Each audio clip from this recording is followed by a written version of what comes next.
Thank you for that introduction, Walter and Vikesh.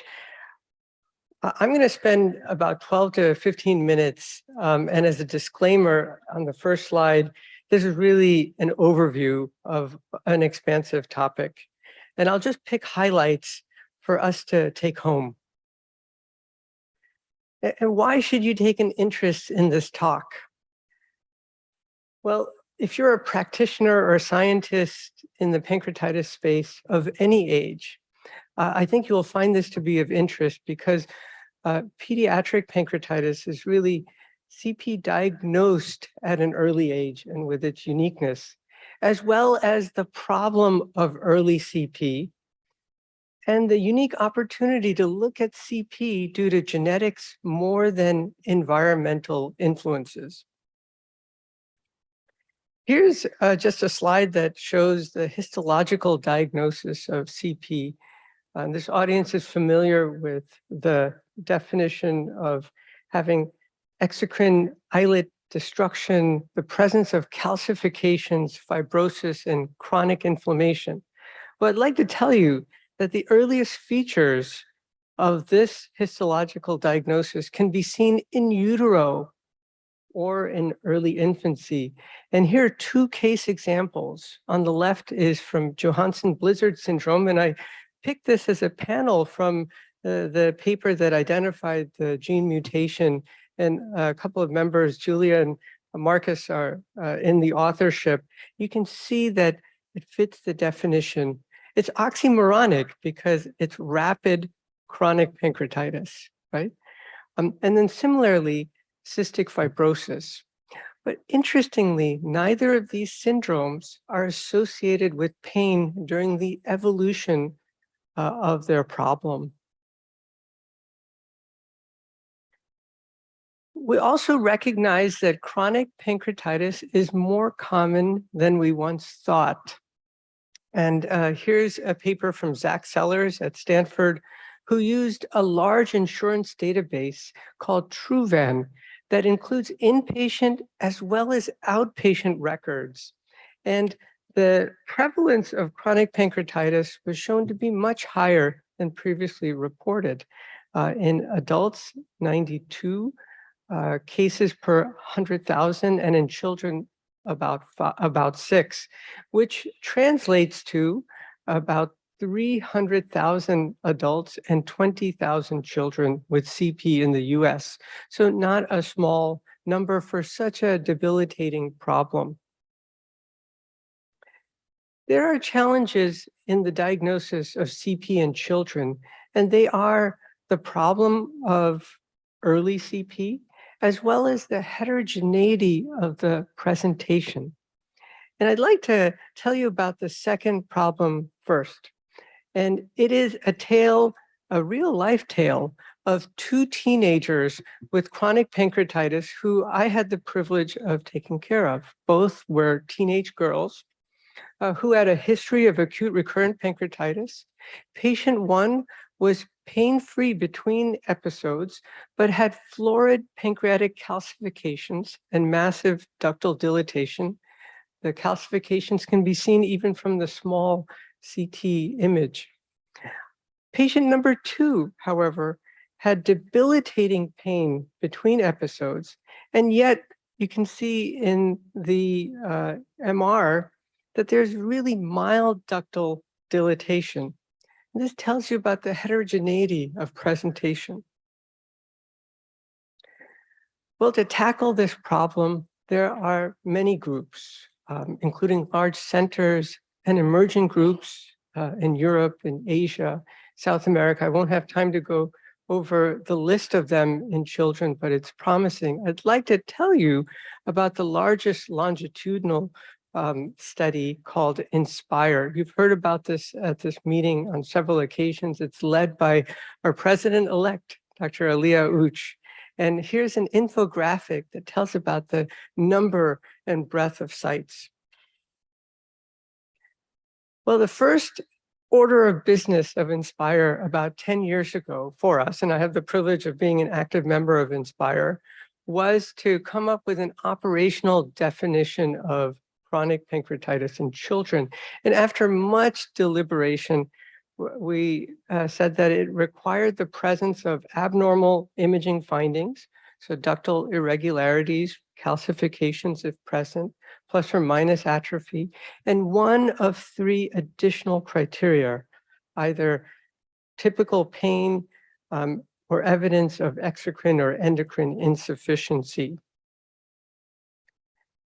Well, children with CP have fewer calcifications and less endocrine insufficiency, which makes the definition a little tougher to utilize. And you can see this here in the table as a comparison between the INSPIRE group and NAPS2 adults. Well, genetic risk factors are identified in over 2/3 of children with CP. And in this graph, risk factors are not mutually exclusive. You can see that this is using conventional known genetic susceptibility markers. When we look at them in more detail, genetic risk factors are overrepresented for each of the markers. And this is, again, a comparison between INSPIRE and NAPS2. And so this diagram schematizes the problem as well as the opportunity, which is that genetic risk factors are enriched in chronic pancreatitis patients presenting at an early age, while patients who present at a later age have the influence of environmental factors. So this can be helpful when there's a question related to a specific genetic risk factor. We can also talk about an important problem, which is the progression to chronic pancreatitis. In both age groups, across the age spectrum, about 1/3 of ARP will progress to CP. Interestingly, in adults, and this is emerging data that's sort of classifying what was thought to happen, about only half of adult CP patients have a history of AP.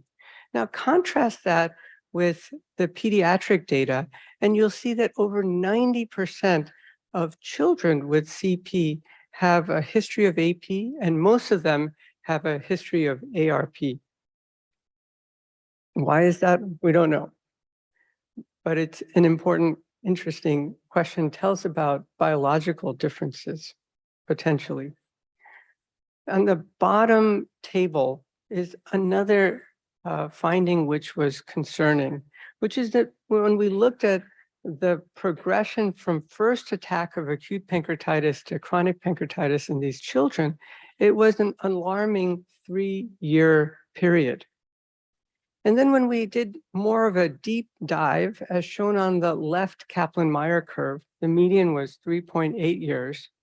And then when we separated the pediatric patients according to PRSS1 variant, the patients who had a variant had a median progression of 2.5 years, almost double the speed of progression as the non-PRSS1 variants.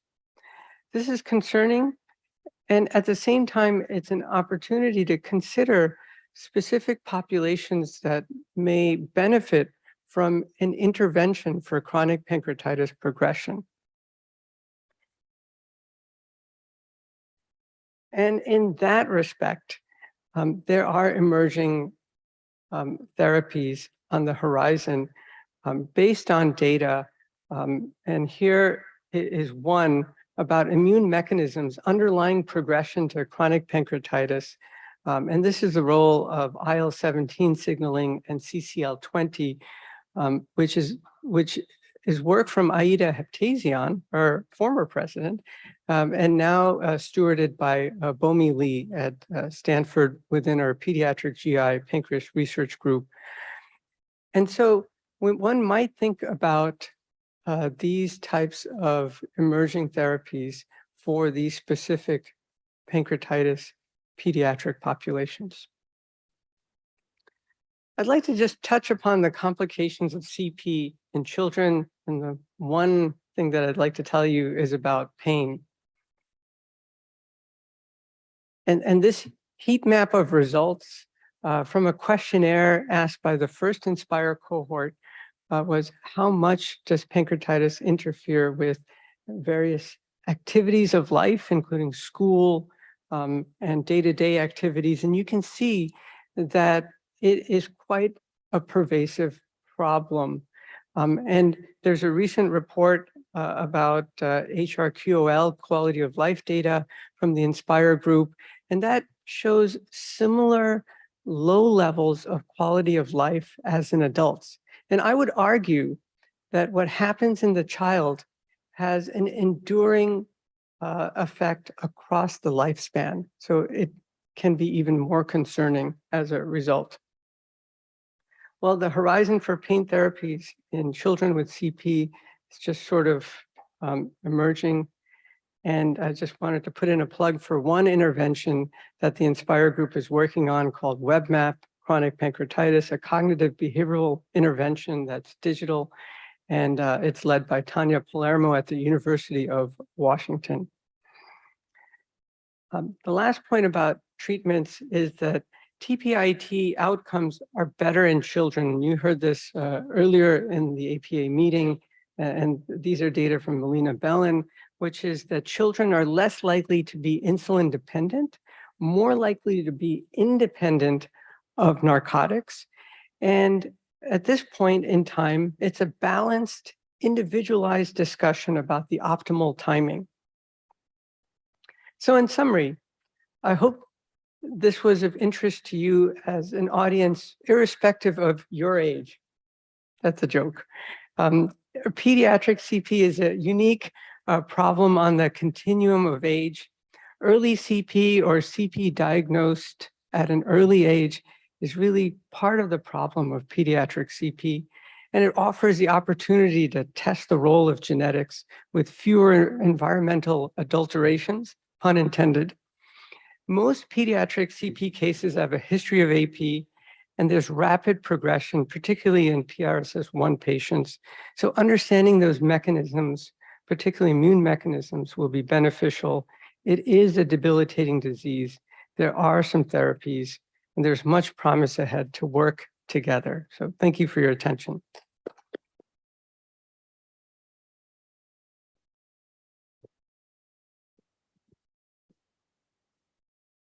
Thank you, Sohail. Our next speaker is Dr. Miklos Sahentoth. Dr. Sahentoth is a professor of surgery in the Department of Surgery at UCLA Medical Center. And he's going to be talking to us today about the emerging role of endoplasmic reticular stress in chronic pancreatitis. Thank you for the nice introduction, and it's really great to be here. And as you notice, there's no trypsin in the title, so I really feel a little bit out of place here. But today I'm going to still focus on genetics, but on a special subset of mutations which seem to exert their effects through endoplasmic reticulum stress induced by mutation-related misfolding of certain proteins. And you've seen this in a number of presentations. This is a very useful slide, which basically says what Sohail just described, that oftentimes you have progression in this disease, and from recurrent acute through chronic pancreatitis. And the progression is really driven by underlying risk factors. And particularly in pediatric population, these risk factors are usually genetic risk factors. So many of these risk factors, again, as touched upon by Sohail, is related to trypsin activity, particularly trypsinogen mutations. And here's a table just listing, all kinds of discoveries over the past 20-something years, where these are the genes, mutations, and their impact on pancreatitis, which somehow affect trypsin activity. And we have a fairly good understanding how these work. These are clinically frequent, as you can see the numbers, and these are very important. We have also a nice understanding how these interact with each other. And again, this is a slide you have seen before. And what it shows that the different trypsinogen mutations, change degradation or activation of trypsinogen, and you end up with a higher trypsin levels. And again, this is very well characterized and understood. The twist in the trypsinogen story actually came in 2009, when working with Markus Lurk, we identified some interesting trypsinogen mutations, which are not that frequent, as you can see, but you do find them in patients. I mean, these were reported, maybe 60 times in total worldwide. And these trypsinogen mutations do not increase trypsin activity. Instead, they do something else. They result in misfolding of trypsinogen. So if this is a simple cell culture experiment, and what you see is that compared to wild-type trypsinogen, these mutants are not secreted. You look at the medium, they're hardly there, but inside the cell, you can find the mutants. So more extensive characterization of this so-called misfolding phenotype resulted in a list of features. One of the most prominent is that, again, we're still in cell culture. They induce endoplasmic reticulum stress, ER stress. It's also referred to as the unfolded protein response in some of the previous talks.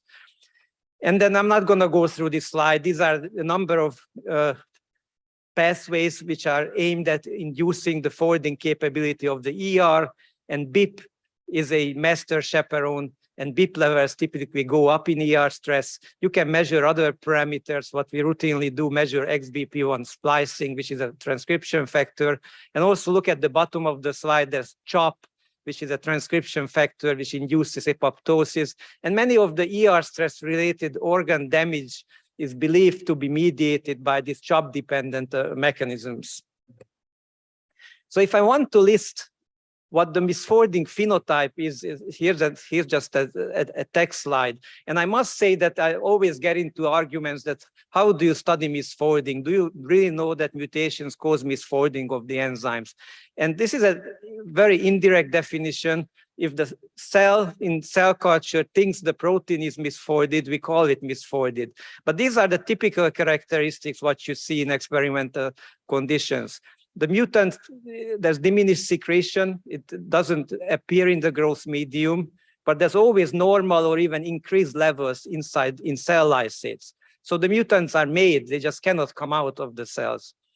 And the mutant enzyme tends to partition in insoluble fractions. If you try to fractionate your cell lysate into soluble and insoluble fractions, they tend to be precipitated and often colocalized with the chaperone BIP. And finally, the most important one, every time you do these experiments, you see enhanced ER stress markers such as increased BIP, CHOP, or XBP1 splicing.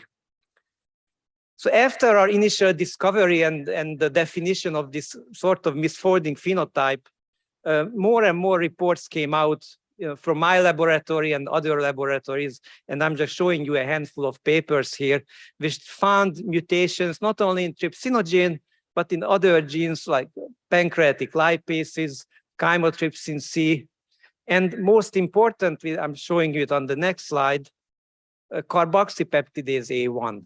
And so carboxypeptidase A1 mutations became sort of the archetypal misfolding mutations, although Mark Loeb would argue that those are actually lipase mutations, but to me, these are CPA mutations. And there's many CPA mutations. Usually, any given mutations only found a few times in patients. And these are still being actively studied because of their abundance. But the overall frequency in a clinical population is not that high. Just remember that trypsin-dependent mutations are still the most prevalent. At the bottom of the slide, you see two references to some smaller studies where they actually identified that this is important, that these type of mutations which cause misfolding are strong mutations because they are sometimes even associated with classic hereditary pancreatitis. So as risk factors, these misfolding type mutations are also important risk factors. So this is a list of genes and some example mutations, what today we consider genetic changes which exhibit the misfolding phenotype in cell culture. And some of them are already mentioned on the carboxyl lipase. There's been other presentations, in this meeting. So this is a very exciting field of study. So obviously the question is, this is very nice that in cell culture you see this phenotype. Does it happen in animals? So there's been a major push for animal modeling. There's a number of models in the pipeline. There's only 2 models published to date, but there's at least 3 or 4 more will come out, in the coming year. So the model we published first, the work of Esther Hegyi in 2019, was a carboxypeptidase A1, a CPA1 mutation. So we put a human mutation in the native mouse CPA1 gene. And if you isolate S inert cells, you can reproduce this misfolding phenotype. The protein is present inside the S inert cells, but it doesn't come out either in spontaneous secretion or cerulean stimulated secretion conditions. The mice develop an interesting disease. It's actually slowly progressing mild chronic pancreatitis, and the histology shows the characteristic lesions. You see, these are fairly diffuse. You don't see the tightly packed histological structure. You see S inert cells separated, and in between there's some fibrosis. There's ADM, pseudotubular complexes, and macrophages mostly. And then you can see some specific immunohistochemical staining for SOX9 for S inert ductal metaplasia, and the macrophage marker F4/80. Also on the slide shown the disease progression. As you can see, in 1 year, about 30% of the pancreas is affected. So again, it's no acute episode. It's a mildly progressing disease. Unfortunately, the clinical characterization of this patient has not been published yet to compare it really with the mouse phenotype. So I cannot give you those data. And I keep encouraging Inspire to do this kind of study, because that would be actually very helpful to better understand this. A second paper came out this year. This is a carboxyester lipase so-called hybrid gene, which gives almost exactly the same phenotype what we described in our mouse model, and many others in the pipeline from presentations. I know that they actually have very similar phenotypes. Often the phenotype is not diffuse, but rather focal or patchy, interestingly. So what about ER stress?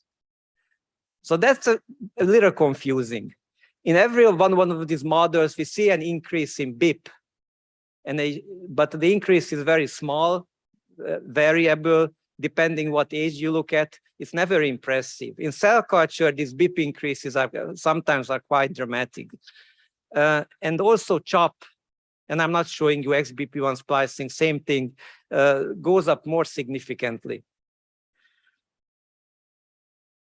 Another slide to show you that alcohol actually accelerates these changes, and then you see more ER stress. Now, these mutations are not common in alcoholic pancreatitis. This is more of a proof of a concept experiment showing you that indeed environmental and misfolding factors and misfolding mutations can synergize at the level of ER and promote the same phenotype, chronic pancreatitis.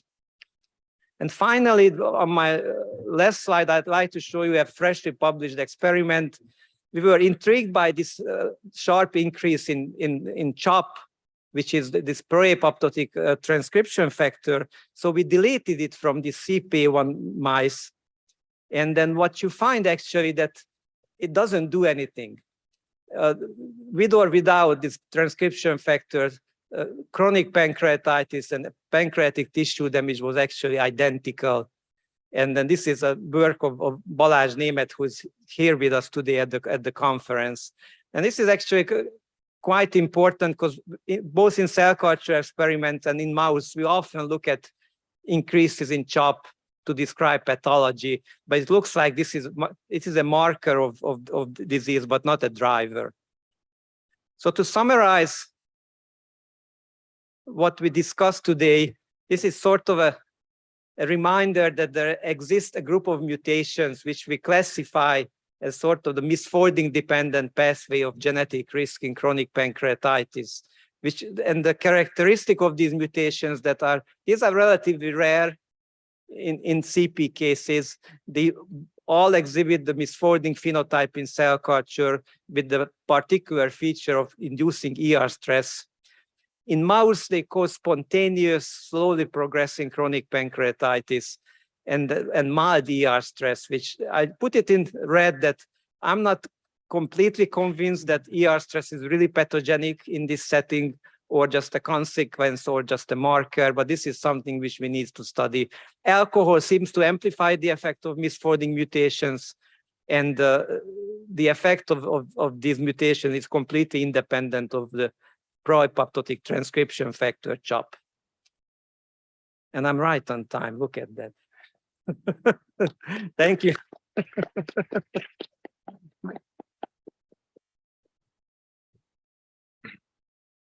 Thank you. Our next speaker is Dr. Anna Evan Phillips. Dr. Phillips is an assistant professor in the Department of Medicine, Division of Gastroenterology at the University of Pittsburgh. And she has been asked to speak on recent advancements on the topic of pain evaluation in chronic pancreatitis.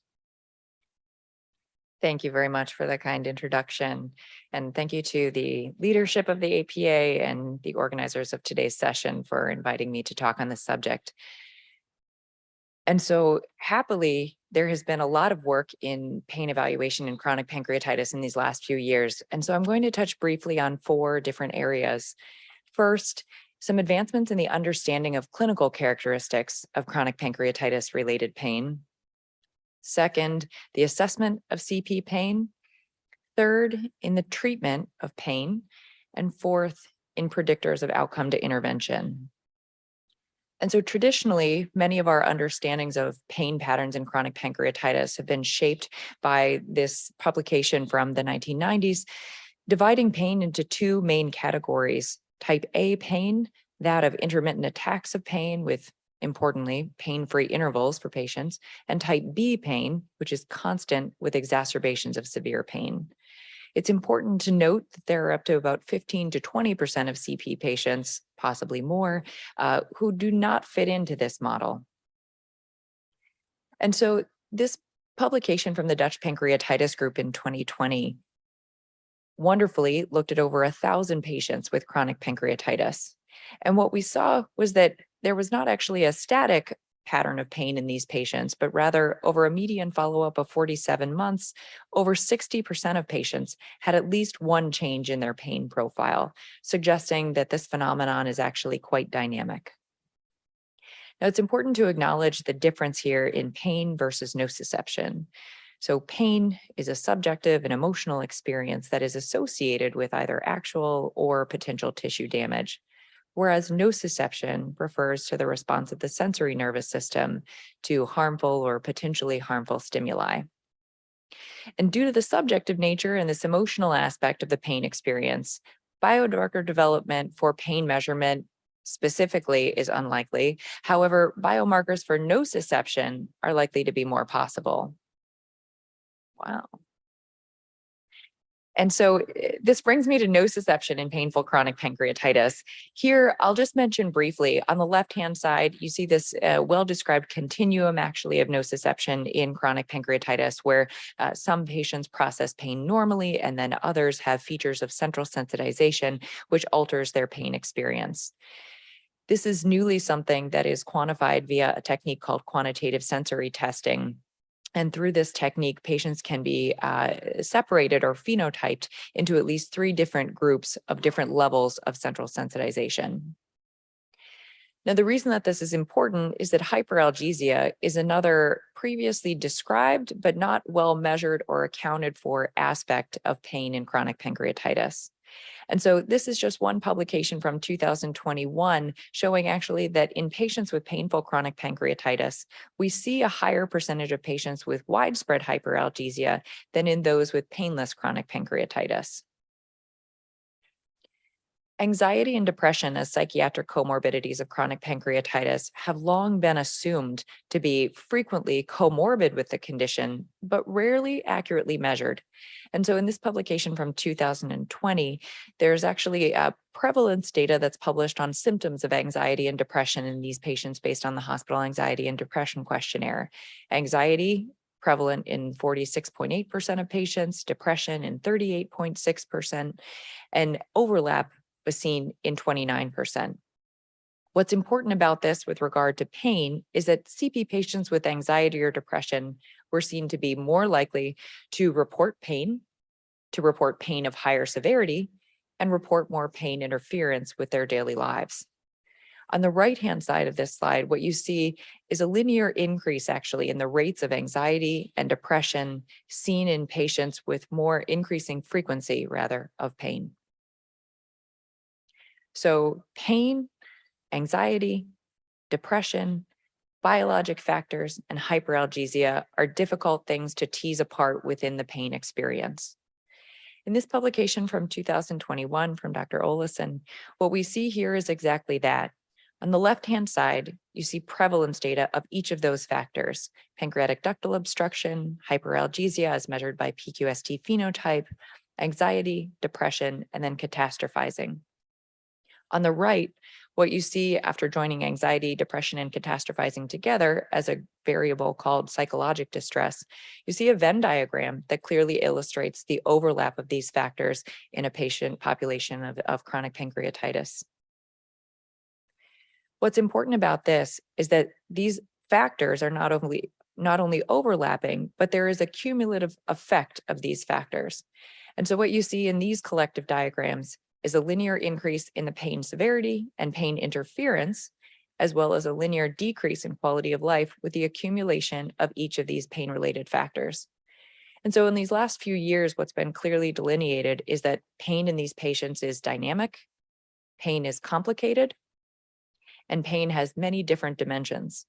And so it's important to remember in assessment for any patient with chronic pancreatitis that all of these dimensions need to be evaluated and potentially treated, or at least acknowledged.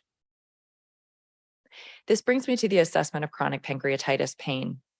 What you see in this chart actually is a series of instruments that have long been used for the evaluation of the chronic pancreatitis pain experience. These are listed across the top, and I'm sorry that this comes out a little small.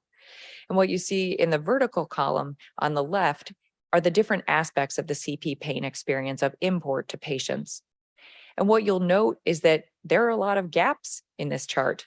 Unfortunately, many of these instruments, although well-intended, were not CP specific, and many of these instruments also failed to address many important aspects of the pain experience for patients.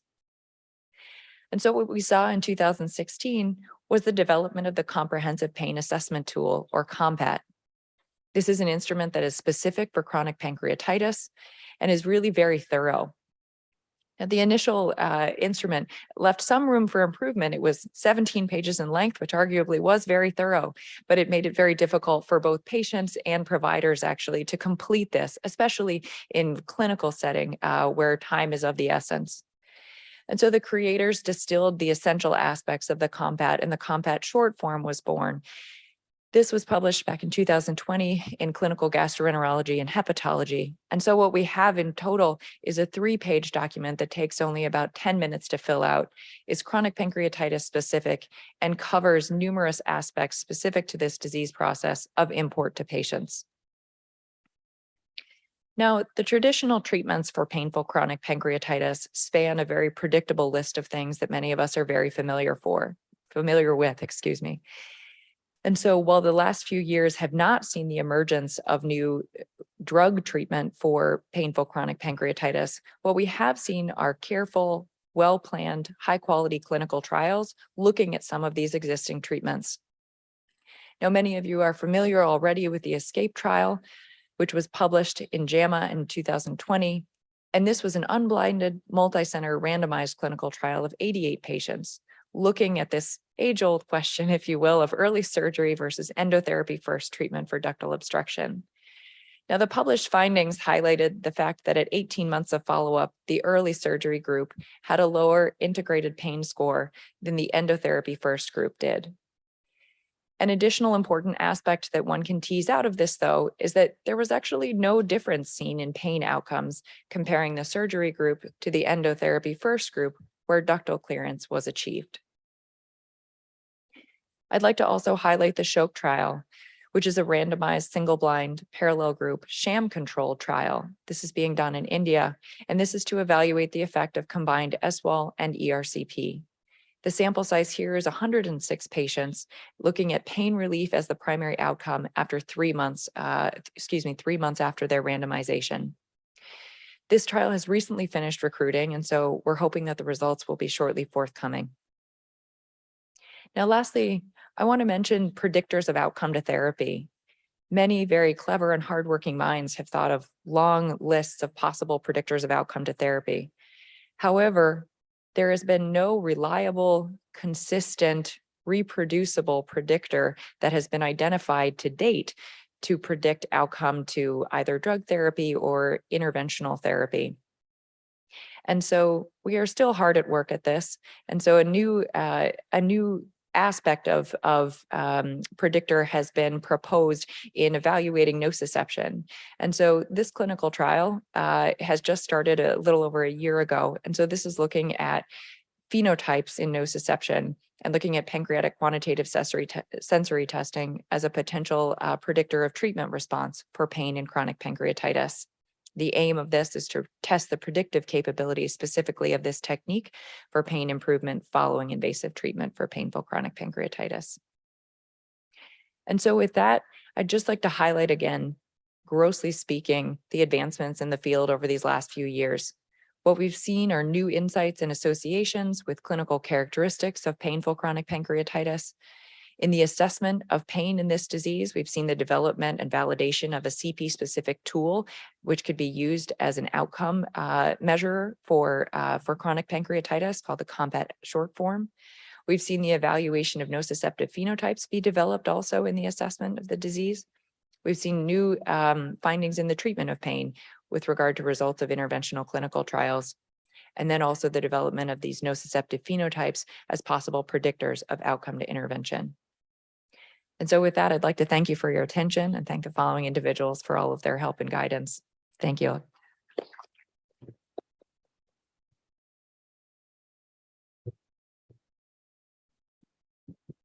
Thank you, Anna. Our next speaker is Dr. Marcus Lurch. He is a professor of medicine, physician-in-chief, and CEO of LMU Munich University Hospital. And he will be talking today to us on the topic of therapeutic advances in pancreatitis, new drugs, stem cells, devices. Thank you very much, Vikesh. Walter, what I'm given the chance, and thank you for the organizers for inviting me to give you a short overview over the latest developments, the recent literature, if you so wish, on where we may be heading with therapeutic advances and diagnostic advances. This is my disclosure. I think only one of which may be relevant, which I own a little, I'm co-owner of a little startup company which is involved in metabolomics of pancreatic disease in California. So I will allude to 3 different topics.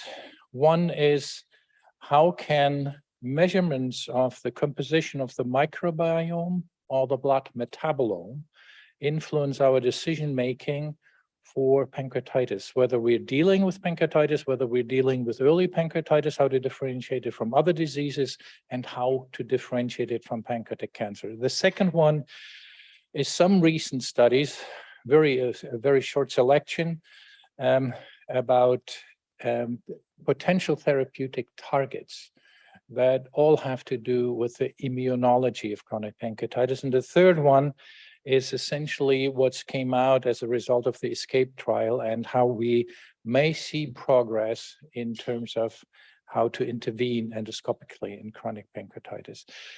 This is one of our own recent studies where initially we had looked at more than 2,000 healthy people in a population-based study and determined what influences the composition of the stool microbiome most. It's not age, it's not smoking, it's not gender, it's not sex, it's not many other things.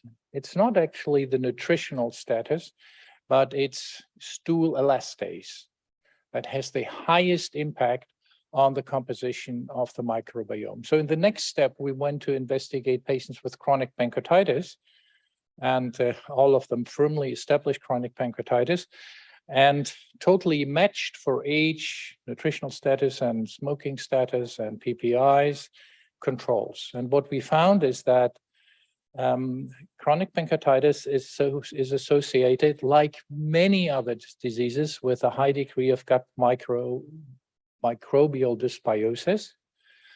And that's more interesting. Well, you see that in Crohn's disease, you see that in ulcerative colitis. In many diseases, if you look at the intestinal microbiome, you see a reduction in diversity and a reduction in richness.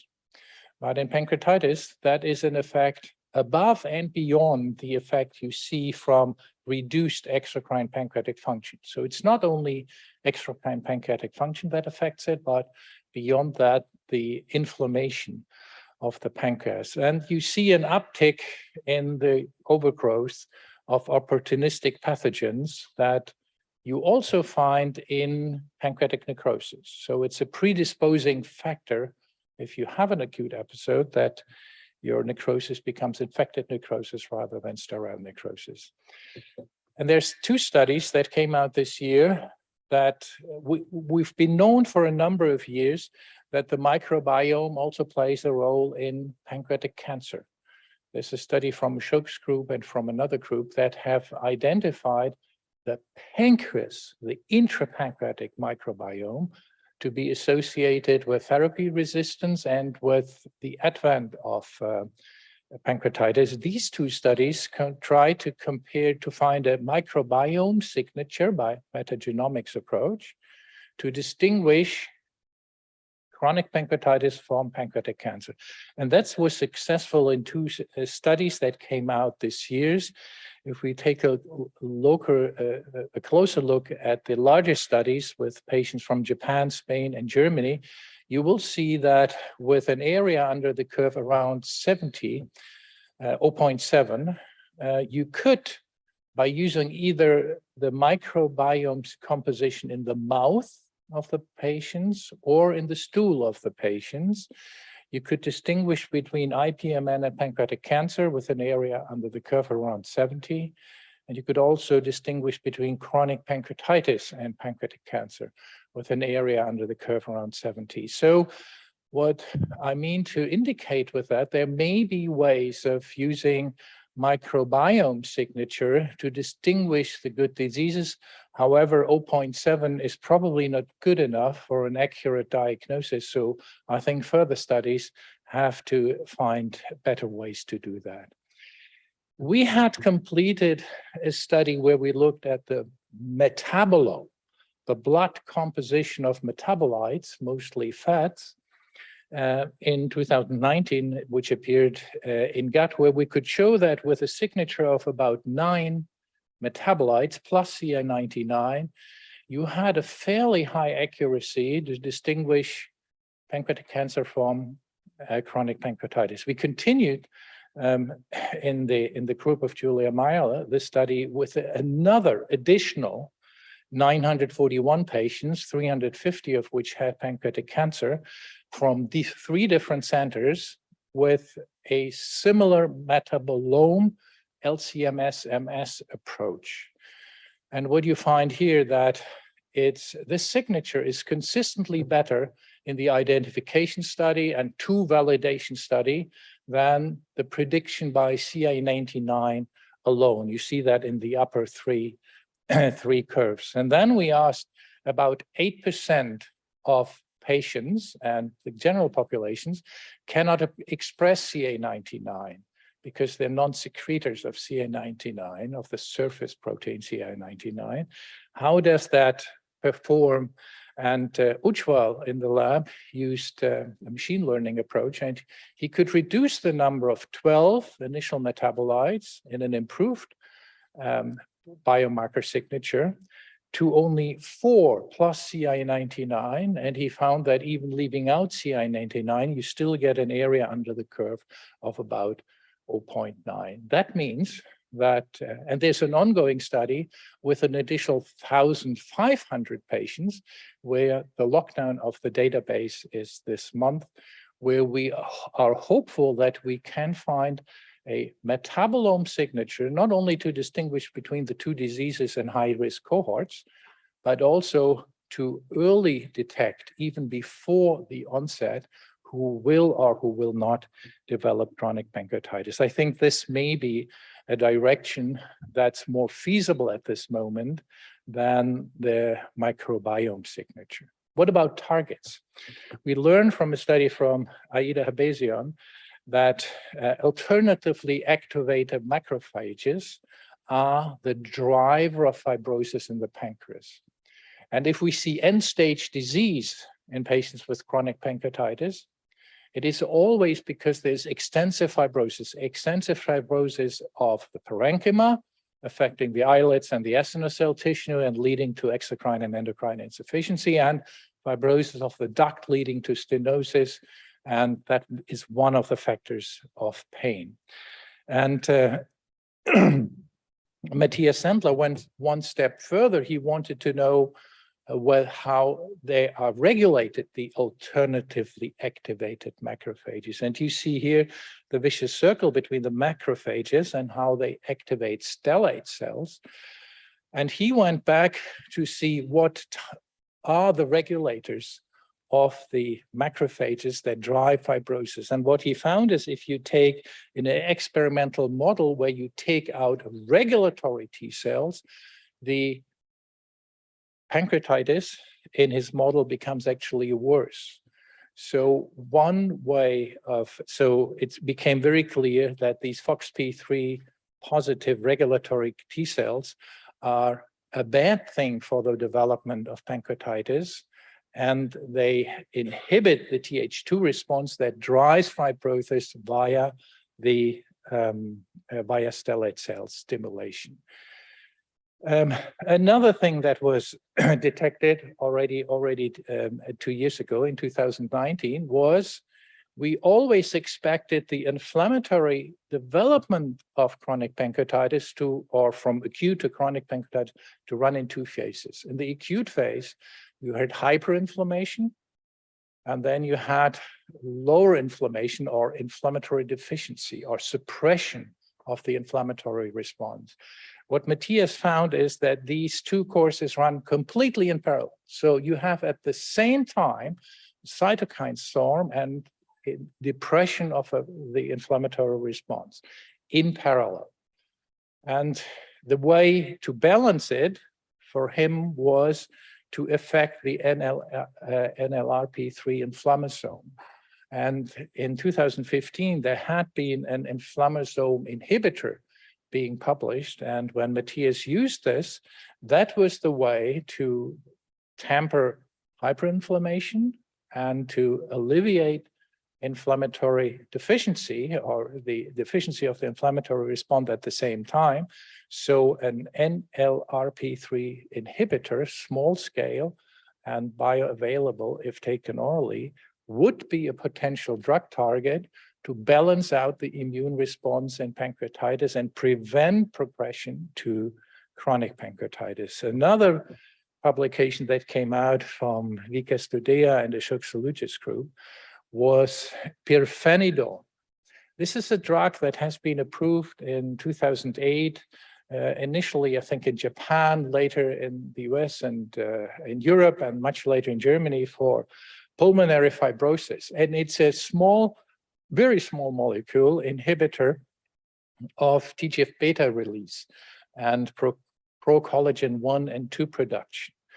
And when that was used in pancreatitis, this is the end line of the fibrosis.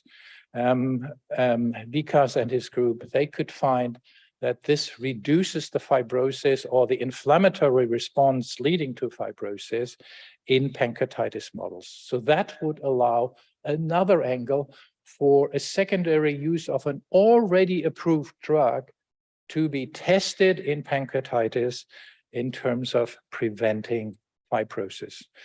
This is the last part of my talk, and it's going to be very brief. We've been discussing whether surgery or endoscopy for end-stage chronic pancreatitis is better.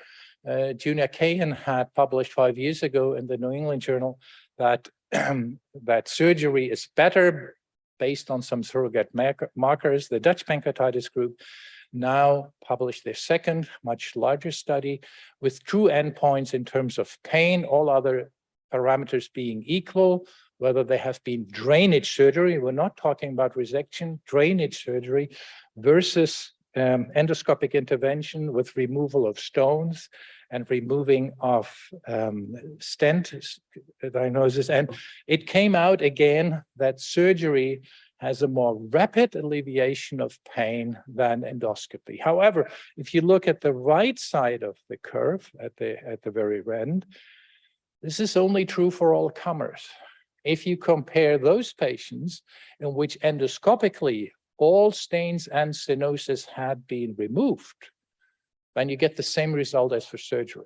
So endoscopy is not per se inferior to surgery. However, it requires multiple intervention and specifically selected cases where you really can get the stenosis away and the stones out, and only then does it compare. Overall, surgery performs better. And this is my last slide. What we don't know is about the 40% that in end-stage disease do not benefit from either endoscopy or from surgery. For those, we then need preventive therapies. And the first thing is that, and that may be that we are better at predicting whether endoscopy can really remove all obstacles in the pancreatic duct. The other thing is that we have to find drug therapies with which to treat patients earlier before they have developed end-stage disease. And I made 2 or 3 suggestions that could be readily tested. And the third thing is we should be able to predict outcome by a unified classification. And one proposal that's been tested in now 3 independent studies is the COP score developed by George Bayer and Julia Meiler's group. And that may be one tool with which, similar to the child score in liver cirrhosis, we may be classifying patients before we enter them into trials and see whether the score improves in traditional to hard outcomes. I've quoted the work. Simon Sertel is the postdoc that helped me with collecting all the data. I've shown data from Matthias Sendler, Ujjwal Mahayan, Fabian Frost, Uli Weiss, and Julia Meyer. I also showed some data from Aida Abtesion's group, our president, from Vika Studias, and from the Dutch Pancreatitis Study Group. And I thank you all for your attention and for having me here. Thank you.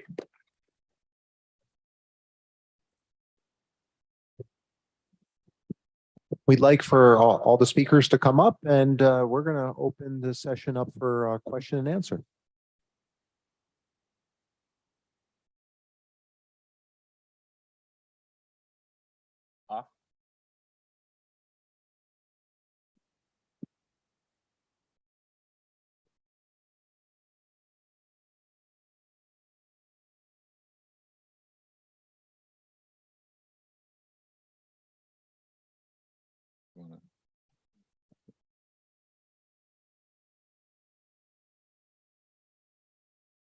Maisam? Full session. Maisam Abu El Haija, Cincinnati Children's. I do have a question. It's probably more for Miklos, but anybody on the panel can answer too. Alcoholic pancreatitis, as it's labeled.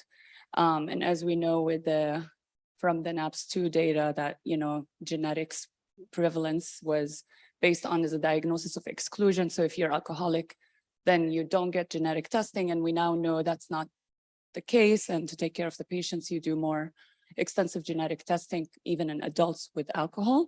And you showed very nice data about the misfolding genetic patterns, how in alcoholics it's even exacerbated pancreatitis course. So what genetic testing would you do in an alcoholic who has recurrent and chronic pancreatitis? So alcoholic chronic pancreatitis does have a genetic basis, but the typical risk factors are not the high impact risk factors what you find. So there's no PRSS1 high impact mutation or high impact CPA. You find low impact mutations like chymotrypsin C mutations, rare WISPINK1 mutations, or other types like Claudin-2 mutations pop up. CFTR mutations are not typical either. But these don't really have the kind of clinical value. So I don't think still it's justified to send alcoholic patients for genetic testing, since I think the management will be directed against the environmental risk factor anyway.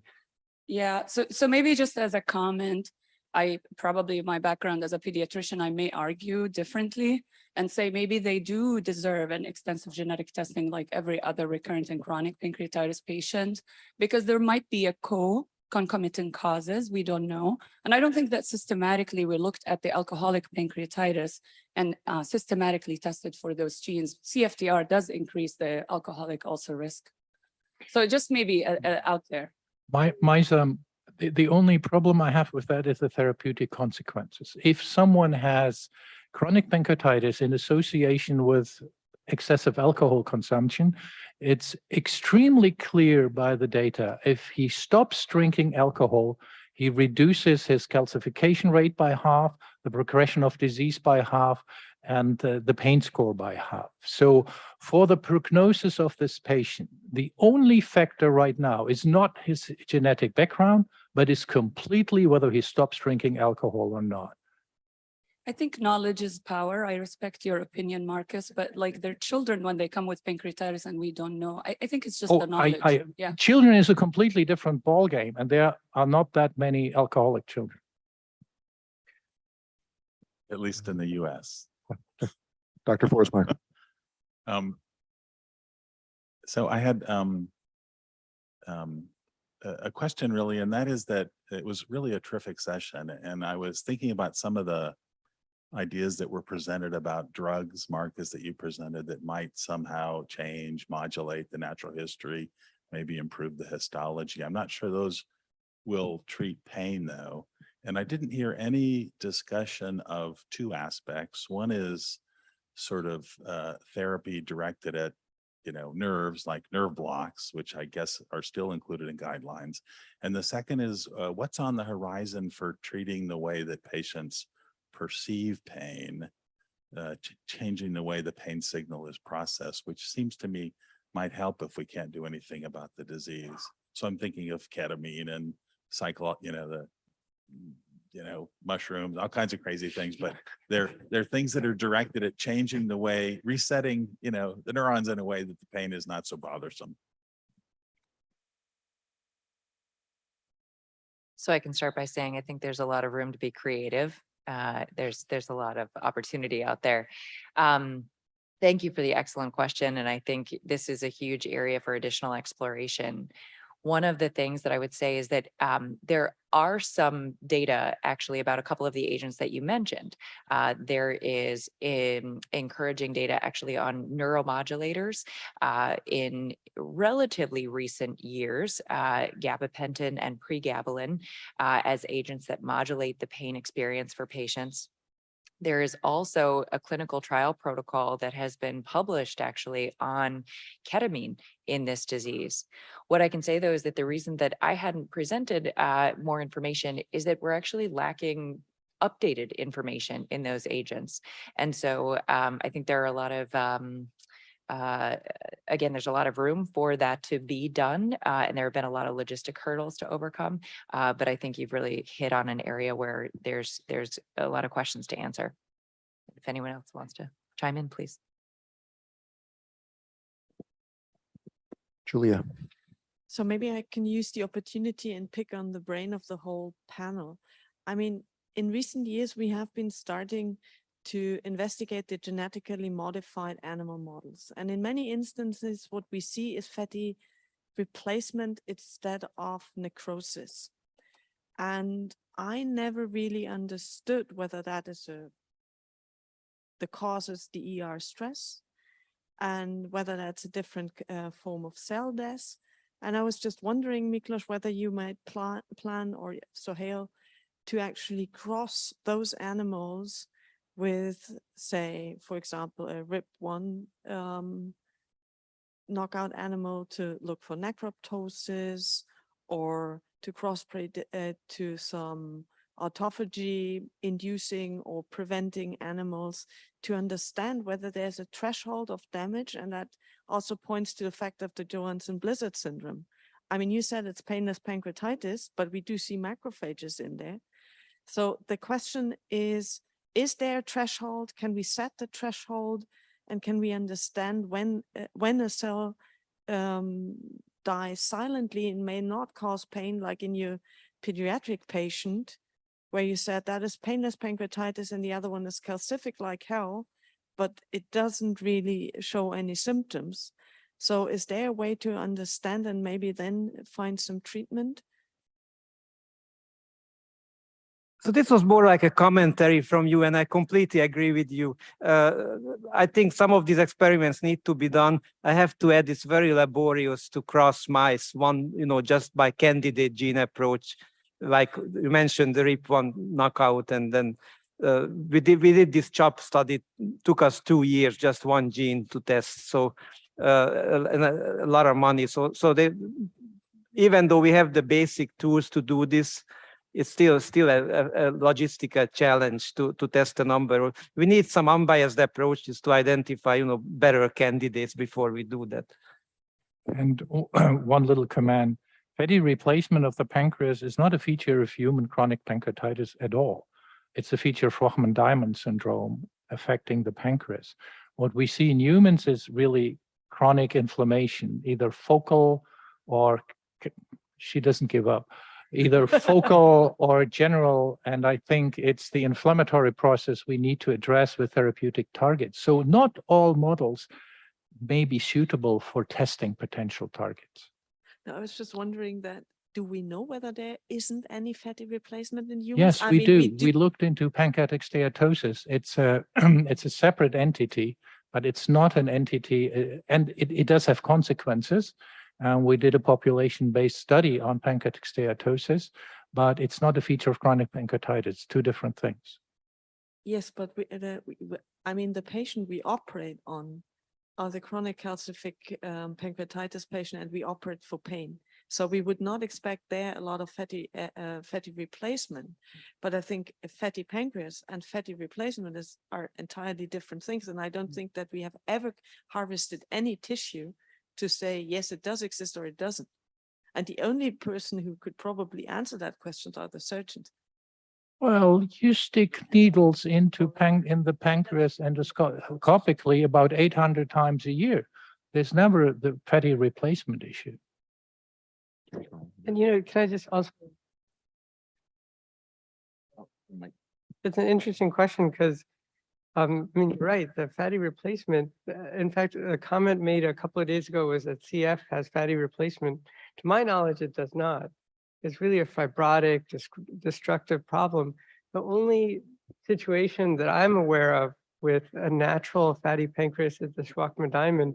And there you really don't have inflammatory change, at least from the evidence that you have. So why is it that you have an animal situation? I'm not sure. But the other question you asked was, why is it that you don't develop pain in some of these rarer syndromes? I mean, I would speculate it's the speed at which the pancreatitis becomes chronic. That's different between the rare entity and the more common.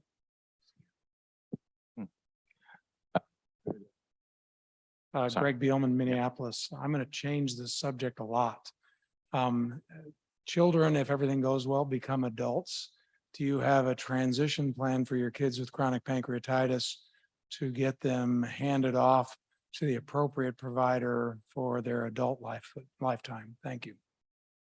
Thanks, Greg, for that question. It's more of a clinical question, and there is a major interest in many centers for transitional care. I know yours included, and ours, and many others. And In fact, there's active work within the pediatric pancreas group to try to standardize that transition. Short answer. Thank you, Robert Doctor. Sutton, Liverpool.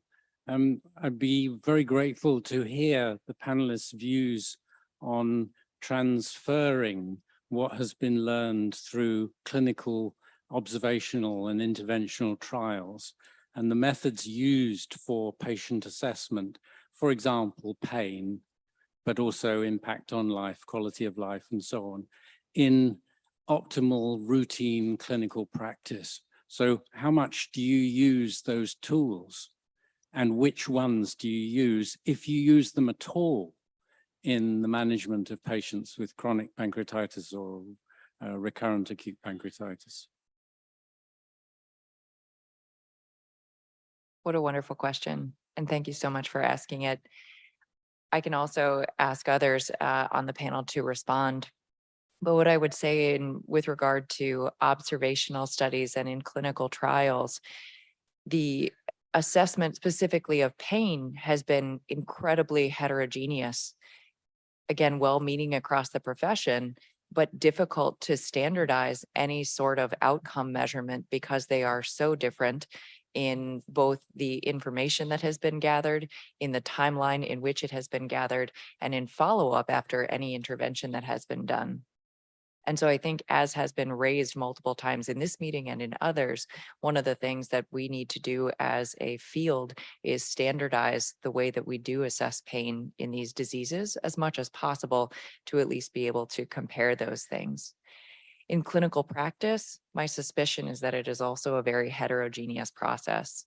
If most people are like me, pain is a very difficult topic to discuss with patients, and it's one that sometimes you just want to avoid. However, it's the number one concern of most patients who are coming seeking treatment for chronic pancreatitis. And so, as I mentioned earlier in the talk today, the research from the last couple of years suggests that pain is a multidimensional experience for patients. And I think we would do very well to assess many of those different aspects of pain as a way to assess things that we can actually intervene on with adjuvant therapies, as we lack current drug therapy for the disease at this time. So my suggestion is to assess things like symptoms of anxiety, depression, hyperalgesia, and any other aspects that may be treatable and impacting pain. Over here. Thank you. Farkas from Hungary as a surgeon. First, for a comment and a question, a comment for Professor Merck. We have to decide from the surgical point of view, two types of surgery, as you mentioned. One is that the detention surgery, and the other one is when we make resection. And you are right that, about the detention, it can be the same results as endoscopically for a short period. But the real strategy for chronic pancreatitis is resection, the modified duodenum preserving head resection, or maybe Ripple. And in that case, the long-term results is much better than in other kind of therapy. And a comment to Professor Phillips, what do you think that, if someone has an end stage chronic pancreatitis, as Professor Lars said, then what we say is the pain caused by the structure damage and also the high pressure in the main duct. What do you think for therapy? What's the best therapy? If someone is suffering from chronic pancreatitis for the last 10 years, and the pain caused by these two things, and you can check it on PET scan or maybe MRI. Yeah, to your first comment, we were really surprised after we had learned that pancreatic resection from Beger and Buchler and everyone is the state of the art, that the Dutch would start comparing drainage procedure with endoscopy rather than resection. So that's an open question, what's better, because there is no good study comparing for pain resection versus endoscopy, but it's probably transferable, the results. The other thing is that there's a lot of endoscopists out there who think they can cure pain in someone with chronic pancreatitis, but much, much fewer excellent pancreatic surgery centers. So there's a majority of patients that are being worked on endoscopically, even though the evidence is marginal at best. In terms of duct pressure, I think you will allude to, it only accounts for a small proportion of patients. The rest is really nerve infiltration with inflammatory cells. And not everyone you think with a huge duct, his pain may not improve if you put a stent in or you put a drainage procedure in, because the cause is something entirely different. It's a kind of neuritis in the head of the pancreas. Thank you. Tim Altrikis, radiologist from Indiana University. I would like to make two comments and maybe questions if you want to add up or disagree with me, that's perfectly fine. First of all, pancreatic steatosis exists, and we see it every day on MRI. MRI is a very sensitive for detection of pancreatic fat, and we see it quite common, actually, as common as hepatic steatosis. We saw this for several years, and we published and linked pancreatic steatosis with diabetes, metabolic syndromes, and also pancreatic cancer. So it is a definitely high risk. It is associated with diet as well as chronic pancreatitis. Second, I want to make comment is we are, I think, still combining the chronic pancreatitis into as a single entity, but it has several etiologies. In order to advance the chronic pancreatitis diagnosis and treatment, we need to separate the chronic pancreatitis into non-alcoholic and alcoholic categories. And then every time we say chronic pancreatitis, we should start saying it is alcoholic or non-alcoholic. So any comments of why we are still not doing this about? Well, your points are very well taken. What really upsets me is you made the comparison between fatty liver disease and NASH and chronic pancreatitis. And whole sectors of industry are investing billions in changing the natural history of fatty liver disease and NASH.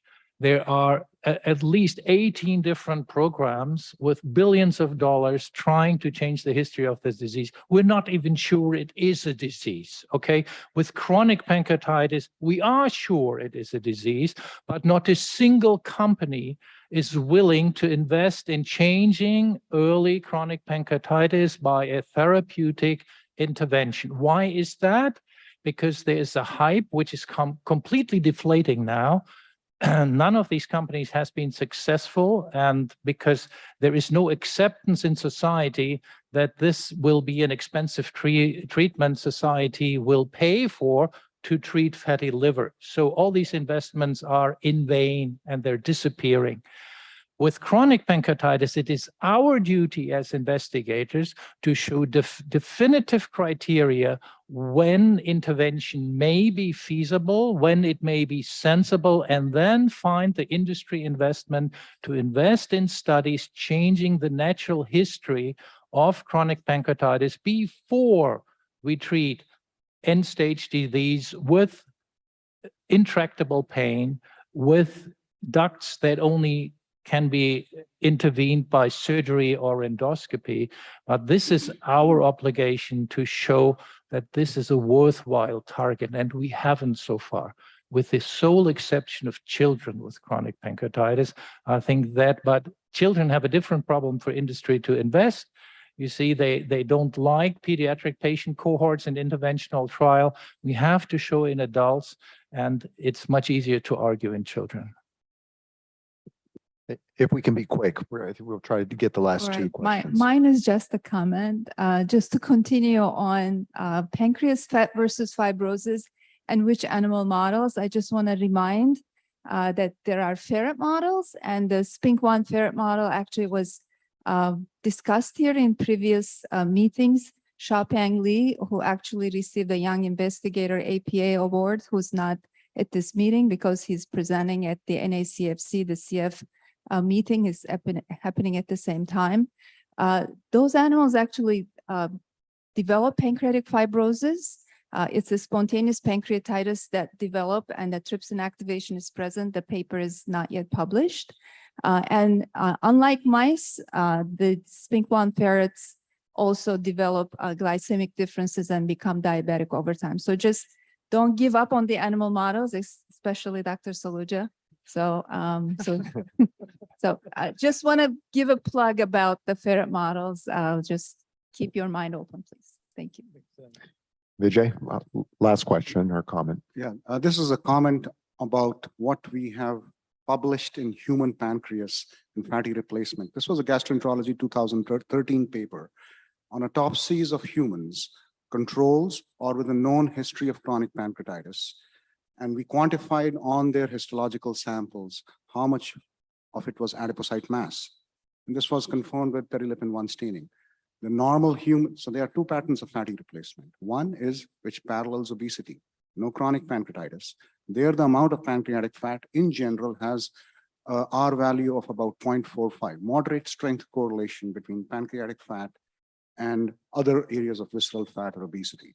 Fairly linear relationship. However, in chronic pancreatitis, we had 40 to 50 patients, I don't remember the exact number. The amount of fatty replacement was disproportionate to BMI. Normal patients were about 5-10%, chronic pancreatitis was 20 to 40% of the area.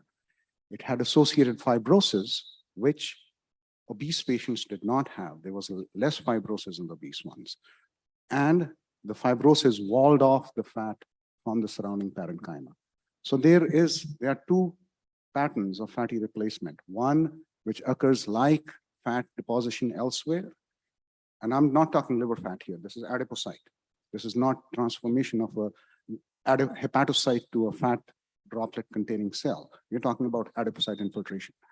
And the second pattern is post-injury replacement, which I speculate, and that's what I've asked in my previous question. Yesterday I asked, look at dedifferentiation of acinar cells, because there's this yin-yang, exocrine disappears, fat appears, with some fibrosis sitting there. And this is common to 3 or 4 models that have been shown in this meeting. I believe that this is a unifying endpoint of animal models and perhaps also human disease. And with that, I think we'll end the session and we have a coffee break and we'll come back at 4 o'clock for the next session. Thank you for your time and attention.